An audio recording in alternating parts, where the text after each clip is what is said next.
When it comes time to clean underneath the stove top, you're going to need to know how to remove it. So I'm going to show you how to remove the top of your stove so you can clean underneath. Okay, first thing is this thing lifts right up. I'm just going to place that on the table. Now this is spring loaded like this. And it has catches here and a catch over here. And then it has springs back here with tabs. I'll show you once I get it off, and it'll make a lot of sense on how this comes out. And this is kind of a tricky thing because you got to push back, plus you got to lift up. Voila. That gains you access to underneath your burners. You can see right in here where there's a slot and a tab. Now if I pull that forward, those come right out of there. I'm going to put that down. And then I found the easiest way to clean underneath here is to use a kind of a snorkel hand vac type thing when you'd use for your car, or if you have that type of thing for your trailer, that works best.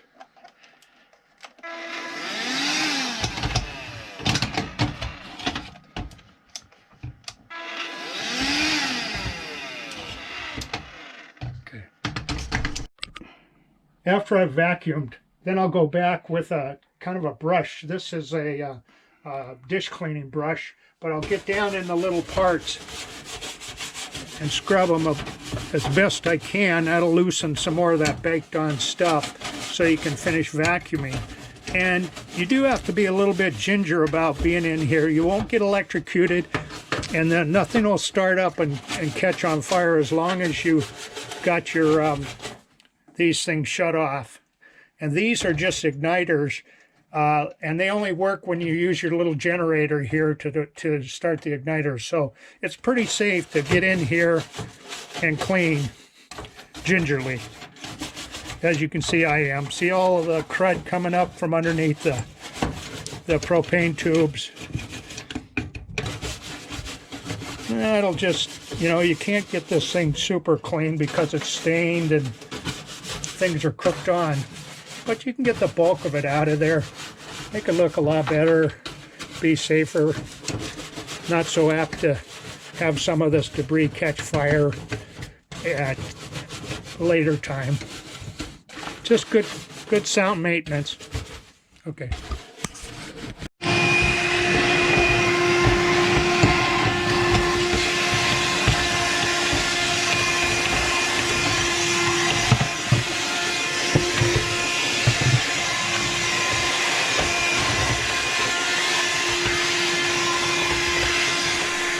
All right, as you can see, we've done the best we could here. The surfaces are still going to be stained because a lot of that's burned on foods and oils and things like that. But as far as getting heavy stuff out that just is really messy, that should do it. There's also, you should inspect these wires, because if you're having an issue of this not igniting, you can see this little burn mark right here. And these things are arcing here instead of sending a spark to set off your gas. So if you're having problems starting, what you can do is you could either shrink wrap these with a wire shrink wrap, and that helps get them up off the surface so they're not arcing. Or you can replace this set from your local supplier of igniter wire. Okay, and then what happens here is this is just a small generator, and it generates enough electricity to throw a spark here to light your gas. So it's really safe to work on as long as there's no gas running. If you're still afraid, you can go out and shut your tanks off. It shouldn't be an issue. These are all on off here. Okay, now we're going to show you these tabs here and here are going to go into the slots and or little areas here and here, and then that makes it spring loaded. And then this little tab here and one down on the other end, you're too close. this little tab here and this one down on the other end will end up hooking in this area right here. It'll catch and it'll be on there solid again. So here we go.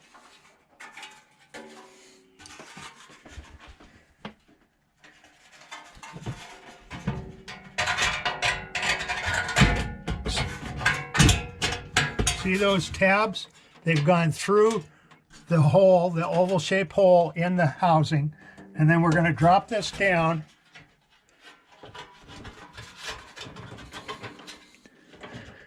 And then we're going to push back and it'll drop down and in. Like that. Now you can't lift it up again. In order to get it out again, you got to push back and lift up. All right, and then we'll take our grill and we'll set it back down here. Make sure it's flat. And that's some quick, easy way to clean up your oven.